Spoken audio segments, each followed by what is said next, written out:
listening to the podcast, we're just going to jump right back into our next subject. Fair We're going to do another 3 things. Okay, you tell me when to start the timer. Okay, so the favorite 3 things, let's do describe. You're all like positive, happy things, and I'm like, I tried. what's the That's worst? I have a couple of worst on my list too, to be fair. I just really like the worst. Yeah. Ooh. Describe your worst meal experience. Oh, goodness. Worst meal experience. Let's see what's coming up. I feel like I'm so on the spot, and I'm usually pretty good about thinking quick. That one has me further. I'll go through because I thought mine. Yes, go. Okay, Of course. so tripe. If you don't know what tripe is, you'll have to look it up. Food poisoning. No access to healthcare. Oh, snap. Snap. That sounds intense. See, I don't think I have anything that's that intense. I can't even think Well, it of doesn't have to be intense. It's not a competition. worst food. Yes, it is. Everything. What's my number one? Competition. I don't have to be the best. It's fine. Or the worst. Food. See, that's the thing. Like we talked about. It have to be dramatic. It can just be. My worst food experience. I can't think of anything I've had that's like horrible. I don't think I've ever had food poisoning. Honestly, Really? like from what I've heard from other people. You would know. I would know.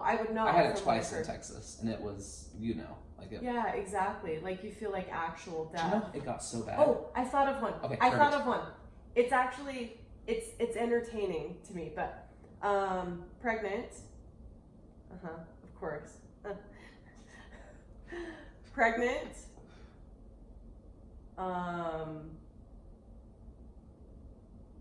Breakfast vomit. Cold milk. Okay, no follow up. Yep. I don't know why I want follow up to that. Cold milk. It's an interesting experience. Okay, so I picked both the 3 things and the topic for last time. Yep. So why don't we follow that same schedule? Same thing. Yeah. Okay, so I thought our topic we can talk about today, and we kind of hinted I'm about towards ready it. to start the timer. Get ready for That's the timer? okay. Why do you like true crime? Because this is what we initially bonded over, was true crime. So Initially. Well, this is what really Later on down the road, that really helped solidified. develop our relationship. Because I think that's one of the topics we had come up with is like our weird interests, our how we connect on weird stuff like that. Because not everybody does. Some people don't want to think about the horrible things in the world. They don't want to think about how risky the world is. And you and I feel like are like, well, here's the reality. Let's just face it head on. Yeah. So why am I into true crime? Well, first off, I'll start with stay sexy and don't get murdered. Bling. So our favorite podcast is My Favorite Murder, which you introduced me after a year plus of knowing you, which selfish. You know how you leave me alone with your kids for hours on end? Mm-hmm. Did you know that I really like listening to murder podcasts, not the actual murder, right. Just the podcast about murders. Here's an audio. No, not like that. But yeah, listening to podcasts and stories and reading things about true crime. Like, this is not movie stuff. This is what people actually do to other human beings. And some of them and a lot of them are children. And so, yeah, for you to take the risk and be like, hey, by the way. I do want to talk about what was your first memory of a true crime. Yes, that's where I was. Should we go there right now? Or okay, so what's your story of like, oh my gosh, this is reality. Mm-hmm. So I feel like it happens around, interestingly, for those of you that are listening, the last topic that we talked about, it kind of came up in my book that I really like, by Gavin DeBecker, Protecting the Gift, around the age that I feel like most of us figure out that the world is real, is in that preteen stage, which is exactly where I was. And I think that's where most of us find that, we are obsessed with true crime. Or maybe not obsessed, but aware. And it's amazing how culturally it's becoming such a big thing. I mean, how many podcasts are there 2020, Dateline, We're 48 finding Hours. each other. Like We're all of these yeah. different Well, and Forensic Files. yeah. Back in the day, it was. Oh, don't even say it, because that theme music still terrifies me. Yeah. Unsolved Mysteries. Yes. Whoa. Yes, like there's so many things. I mean, that's from when you and I were kids. And so I was probably 11, maybe 12. I grew up in St. George, Utah, and was originally, born in Salt Lake, but raised for a brief time, maybe till I was like 7 or so when my parents divorced. I grew up in Pocatello, Idaho. I forgot about Idaho. Yeah, so it was a brief period of time. I don't remember a ton about it because I was like 7, 8 when we left and moved to Utah County in Utah, kind of south of Salt Lake City, and then St. George for what I consider home. But I moved a ton. So, but I was in St. George for the majority of it. But I remember as an 11 or 12-year-old, I had a paper route. I had my own paper route, like ride your bike for miles, carrying the papers on the bag in the canvas, folding them all, black hands covered. Like some of the older generation will remember that. And so I remember going on my paper route, and then, bless her heart, my mother, I think, is the one who probably introduced me to the story, because there was no internet. I wouldn't have had access to papers from Pocatello, Idaho, when I lived in St. George, Utah, right? Like, there's no way I happened upon this story. I had to be introduced to it somehow, and I don't know exactly. Sorry, Mom, if it wasn't you. But I remember hearing a story about a paper girl who was about my same age, maybe a year younger. I think she was 11, and I was probably 12. She was collecting. I need your money for your paper. Here's the envelope. That's what we did. Yeah. This was 92. That's what we did. Just how it works. You sent your 12-year-old to do her job or his job. Like, go earn some money. You want to go blah, blah, blah. You want to go spend your money. Like, go earn your money. Work. Yeah. And that's what we did back then. And so knocking on doors, collecting is what we called it. And so they would go and they would write you a check. Sorry, I'm having a mental image of you at 12 as like an Avon lady knocking on doors. Give me your money! I mean, that's kind of, yeah. When you say collecting. No, no. Edward Scissorhands moment. Anyway, keep going, sorry. No, it's the distractions that are so fun. So this young girl who was, I think, 11 at the time, in Pocatello, on her paper route, collecting, and never comes home. She never comes home. And I've looked, and I haven't dug into it in depth. I think I could probably find it on microfiche, somewhere. But I've looked online and Googled, but I don't know what to Google. I don't have a name. I've got a city, I think. Maybe it was a suburb of Pocatello. Not that they really have those in the railroad towns, but the bottom line, I won't go into a ton of detail because this is not a true crime podcast where I don't want people to get grossed out, but they found her, I don't know how long later, but she had been at this guy's home for a long time and had been dismembered and oh, so how as a parent do you let your kids out of your sight? Because I'm I'm tracing your daughter in the backyard right now. Yes. Moving around. Yeah. How do you? It was. I mean, it's hard. It's hard, but at the same time, that protecting the gift idea of you're responsible for their safety now. Eventually, you give them more and more freedom so that they can build their own sense of stability, their own sense of security. Because I'm also not the kind of parent, and I don't think you are the kind of provider either, who wants to helicopter and make sure that everything's okay. You do want them to learn how to take care of themselves, and you don't. I think if you had 2 kids, I would be more of a helicopter. There's so many. It's just you can't. Yeah, you can't even. And I agree with that. If there was less to oversee in general. But tell me, let's redirect. Hold on, I have one thought. One thought. Oh, never mind, it's gone. Wasn't a great thought, apparently. That won't be the last time that happens. So tell me about what introduced you. Okay, so when I was 7, we moved from Orem, Utah, which is predominant LDS, white, ultra conservative. And my parents, my dad had grown up in Arkansas, my mom had grown up in California. So in our house, it was you always lock the door as soon as you walk in. We never had doors unlocked. all my friends, you can just walk into their house at any time, and it still kind of baffles me. But my parents were just very safety aware.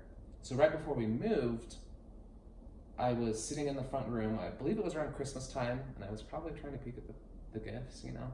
That's what I would assume I would be doing. But I was in the front room, and I saw somebody come up to the door and was doing something to the door. And so little 6, 7-year-old Kent knocked on the door and waves at him and smiles at him. He freaks out, runs away, and drops something in the street. And I'm just like, that's weird. And I casually go and tell my mom. She freaks out, calls 911. The police come. They go out into the street. They find a screwdriver or some device that he was trying to get into the door with. And at this time, my dad has always worked in hospitals, 12-hour shifts, 3 days a week. So I don't think he was home at this time. So my mom was always extra super because my dad would be gone for 12 hours a day. Right. And so the police come and they talk about how there have been some break-ins recently and ask me to describe the person. They go find a little tool in the street, and I'm this little 6-year-old hero because I stopped it. And really, my mom's like, you could have had something horrible happen. And so I got to ride in the police car to school that day. So that was my first kind of awareness of almost I get rewarded if I pay attention and see what's going on. Yeah. So back to when I was 7, we moved to Arkansas, and we lived in this amazing cul-de-sac, and every house was a different religion, a different culture, super fun. But my parents didn't want us. I don't know if they didn't want to pay for private school or what the situation was. Maybe they didn't have money because there was 4 kids in our family at that point. But we went to a public school that as soon as you got on campus, there were a handful of cops around. You were escorted to your classroom. You were locked into your classroom. Every classroom had a drinking fountain and a bathroom in it. And this was 80s, early 90s? This is 90s. It would have been 90... Oh, math is not my strong point. 92, 93. Yeah. And so it was Which is around the same time I had my experience. Which is such a culture shock because growing up in Warren, Utah, we walked a mile to school along 1600 North, a very busy road in that area. I walked to school alone multiple times because if I wasn't ready and my siblings left, they left, and I just had to go to school. As a first grader, as a second grader? As a kindergartner and a first grader, because I did second grade in Arkansas. So going from that to being locked in your classroom, we were escorted to the lunchroom cafeteria. And then when we went out to play, it was like a prison yard. There were cops literally walking around patrolling the outer fence. Thank goodness. I mean... Yeah, and to me, But at the same time, to have that level of crime in the area in the early 90s, even still in Utah, we're in such a bubble. Yeah. Knock on wood. We are in such a bubble. That's why I'll never leave Utah. I know, that's such the appeal of living in an area where crime is low, because my kids could walk to school. It's far, but they could. And Sometimes back in our day, we did. Sometimes they try and walk home. Story for another day. But so to build on that's when I became super hyper aware. Oh, this is very, very different. Because those things were relatively back to back. Back to back, yeah. I mean, we moved over the summer. Yeah. So over the summer, we moved to Arkansas and started this new school where it is lockdown. You cannot leave the school. And I could not learn to read to save my life. So my mom would have to come, and she would have to, as far as my memory serves, she would have to be escorted, and then we'd go sit in the lunchroom. And I remember sitting in the lunchroom at a table trying to read with my mom helping me, and she would help a couple other students. It wasn't just one-on-one all the time. But as we're sitting there reading, I'm watching cops walk up and down the halls. That was their full-time job as an officer, was to walk up and down the halls of this elementary school. And I'm blown away that we have a resource officer at every school here now. And at my kids' charter school here in Utah, it's a military academy, they actually don't have a full-time resource officer, which is interesting because I would feel like half of the student body there, or close to, is there because they're going to a military school, which is not what the school is designed for, right? It's more for kids like A who are 14 and are going into the military. They've already decided that's their career. This is how I'm going to get there. Exactly. I mean, he's done flight simulations. Well, this is about me. This isn't about your children. That's true. This is about you. So that was so I think those 2 moments were really eye-awakening. And then when my parents would leave us home alone, you know, we would watch Unsolved Mysteries and all these creepy. So the Tell me one, about Tales from the Crypt. oh, of course. Still. ER. Still that's what I really grew up on. Oh, was ER? Yeah. Really like. And surgeries. See, I'm more into like I the don't like the actual surgery. physical. But again, You're this more is into about the me. philosophical. Hey, this is about us, you jerk. So I remember distinctly the one Unsolved Mysteries that really like cinched it for me was about a guy who attacked wife, girlfriend, a woman with a hammer. And it blew my mind. Wait, you can kill someone with a hammer? And just like, so then I was like, okay, tell me everything I need to look out for, what I need to do to prepare, what, and I just went I can't go into Ace Hardware ever, or a Lowe's or a Home Depot. Not happening. Too many hammers. I think a side funny story is I also grew up watching horror movies. That's also true. Like I was a. You're silly. The stories you've Yes. told me. So my older, I'm the fourth out of 5 children. My younger brother is 8 years younger, so there's a big gap.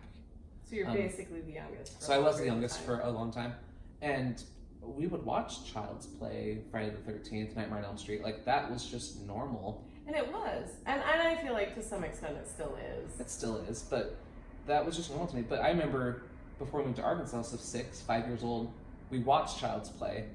My sisters who were watching me, who were like 3 and 4 and 5 years older than me, go to the kitchen, grab a knife, like a huge kitchen knife, and start chasing me around the house saying Chucky's gonna kill me. I'm locking myself in the bathroom. Like I run in the bathroom, open all the drawers, you know, because you can't open the door if those drawers are out. Climbing in the tub and just freaking out because they're jamming the knife under the door saying, Chucky's gonna get you, Chucky's gonna get you. So I was doomed from the start, basically. The things that our parents don't know, and as a parent now, yeah, but they didn't. There's no way they knew that story. They knew what I mean? as soon as they got home because they were the ones who rescued me. You're still in the bathtub. What happened? It's a fun joke in my family that you just need to get over it. That was a long time ago. You just need to get over it. Right, just let it go. You're like, trauma's trauma. Okay, I don't care how funny they thought it was. Trauma's trauma because it wasn't funny to you. Oldest brother, who's 8 years older than me, so he was 16 when my younger brother was born. He loved hiding at the top or the bottom of the stairs, and whenever you went up and down the stairs, he would get on his knees and grab your ankles. And like scream and yell. That's so much more scary than like, rah, in your face. Yeah, oh, it's terrible. It's so fun to do now, but as a kid it wasn't fun. If you get on your hands and knees and hide outside someone's door, and when they walk out, you bark at them like a dog, the most funny, hilarious reaction you'll ever see in your life. Because then they're looking down at you. And they're not expecting a dog barking. Like, it's the sound and the movement and everything. It's great. So try that if you ever need good some times. I don't know if I've done that to your kids. I don't know if you have. Now you're going to have to. Oh, there's our timer. So to wrap up, true crime is where we kind of connected. I feel like that's such an awkward segue. But yes, you need to do that to the kids because my kids, honestly, they love scaring each other. They love being scared because there's some of the younger ones that are like, 10 to 4 who love being scared. Oh, your youngest absolutely loves it. And she gets terrified every time. Every time. It's a panic and then a giggle. And that's like am I screwing this kid up more than I'm helping this kid? Or I mean, anxiety's anxiety. She don't have it anyway. It's about how much fun you have with it, which I think is kind of the cool part is to play on that part of it of you're going to be scared. Get used to it. Yeah. I feel like that's kind of our theme is like, hey, this is reality. Let's laugh about it. Which I think is why we're so obsessed with true crime to kind of circle back because we do need to laugh about it. We do need to make light of it. We do need to engage in it because I'm not a put my head in the sand kind of person. No, I can't be. I'm a little jealous of people that can, but let's wrap it up. Thanks for watching, listening. Find us on socials. MannyVsMommy. MannyVsMommy. MannyVsMommy. Yes. I forgot if there was 2 M's in mommy. Mammy. Close enough. Yes. So thanks for being a part of it. Let us know about any of your weird obsessions or your weird things that people connect with. Yeah. What's the weirdest thing that you've ever connected with somebody about? I think that's kind of fun. Yeah, because I feel like that's what connected us. But there's some things that some people like different kinds of things like pimple popping, for example. Some people connect on that, right? Like I'm you're sorry, obsessed that's with your that thing. too. Yeah, no judgment. I'm judging. I'm an extractor myself. I still love I you, kind but of get it. But yeah, the things that connect you with other people. I love that thread. Let us know. Maybe you can find other people in the comments or, you know, other people in the community who are into that thing too. So.